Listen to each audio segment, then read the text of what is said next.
Hi everyone! So today I'll be walking you through how to flock your own Christmas tree. Now if you're not familiar with what flocking is, it's basically when you add a nice snowy effect to your Christmas tree. Now there's lots of different methods that you can use to do this. However, this is the one that I feel really looks most realistic, mainly because you can kind of make it a little chunky on top of the Christmas tree. It's so pretty and it's really easy, inexpensive, and just fun to do, especially during the holidays. Now if you've ever tried to purchase a Christmas tree that is already flocked, you'll notice that it is extremely expensive. It's almost double the cost of just the price of a Christmas tree alone, so you're definitely saving a lot of money by using this method. So now I'd like to show you everything that you'll be needing to go ahead and begin. So first, you'll be needing your Snoflock. So this right here is the product that I use to flock my tree.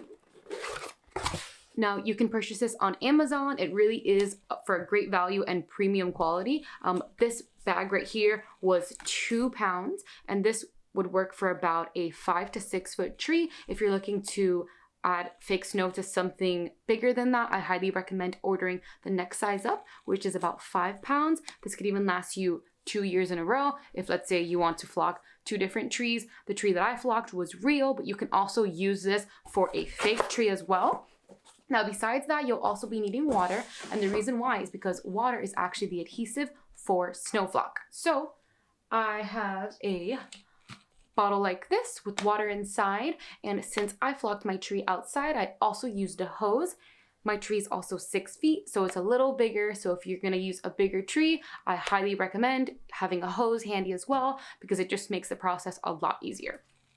With that being said, in order to actually apply the flock to the tree, you'll be needing a sifter. This will make sure that everything comes out nice and smoothly and onto the tree.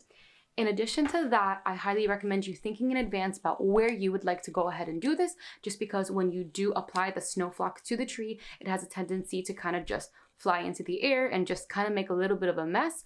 And anywhere that there is water and Snoflock, the Snoflock will automatically adhere, no matter what it is, whether it's tile, a fence, really anything. So I highly recommend you choosing a workstation is 1, outdoors, and 2, covering it very well. So in this video, I'll actually show you exactly what I did to cover the area. So stay tuned. Hi guys, so as you can see here, the first thing that I did was really just tape down a whole bunch of garbage bags. I cut them all in half to just go ahead and open them up, and then I taped them all along the edges of the fence here and even all the way over here to the mulch. Now you'll notice that when you do use the Snoflock, that the Snoflock will kind of just fall everywhere. Sometimes it'll move in the way of the wind, so you want to make sure that you really cover everything, because anywhere that there is water, the Snoflock will adhere. So we have our Christmas tree set up with our entire floor covered in trash bags, and then we have the rest of our tools. So I have this handy dandy sifter right here. Of course, our Snoflock. And then our adhesive, which is just water. So I have this here in a spray bottle, but we are actually probably gonna spray the tree a little bit more with a hose. So if you have a hose, I would highly recommend that. If you don't, this is the next best thing. The goal is really to just put water all over the tree, because everywhere there's water is where the Snoflock is gonna adhere. That's the only thing that'll make it stick. So yeah, let's get started. So I am just dropping this water like this. And if you notice, I'm applying it from the top because, of course, snow falls from the sky. So it comes from above, and you'll notice with most real Christmas trees that have snow, you'll notice the chunkiness of the snow really comes from the top. So now that I have pretty much applied a decent amount of water, I'm gonna grab my sifter and my Snoflock. So I'm pouring my Snoflock, and I'm really trying to just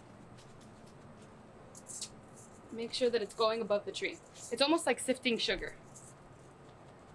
Don't be afraid to really toss the Snoflock in there either, because it's a sifter. So it's really taking out any of those bunches of Snoflock that have come together and formed kind of like small rocks.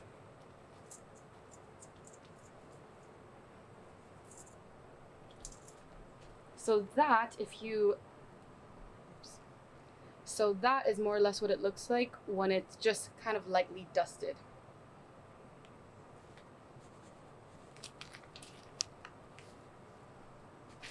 any areas that were missing the Snoflock, I just went right back in, sprayed some more water, and added more flock. Now, in a lot of the areas, I wanted it to look more chunky and fuller, so I actually, with my hands, just tossed the Snoflock in there to give that more full effect. Now, when you're all finished and your tree is completely covered in Snoflock, what you're gonna wanna do is spray one more time with water, and this is really just to seal the tree. Now, this isn't like you are gonna be wetting the tree entirely, it's more of a heavy mist, and it's really just gonna make the tree dry very nicely. And once you're all finished with this, you are basically finished. All you're gonna wanna do is let the tree dry for 24 to 48 hours. What I did is I let my tree dry in my garage to avoid in case it were to rain, but you can really leave it anywhere you'd like as long as you allow it that time to go ahead and dry.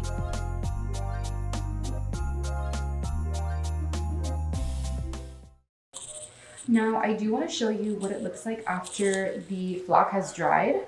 So if you can tell here, it's very just hard, which makes it extra easy to move. So for example, when you're moving it, let's say from your backyard into, in my case, upstairs, or into another area, you don't have to worry so much about it falling all over the place because it really just adheres to the tree super well, which is what I think is also really unique about this method. As you can tell, it's just quality, honestly. Great quality. Hey guys, so if you found this video super useful, make sure to give it a thumbs up and make sure to comment below on any questions you have. Thanks for watching.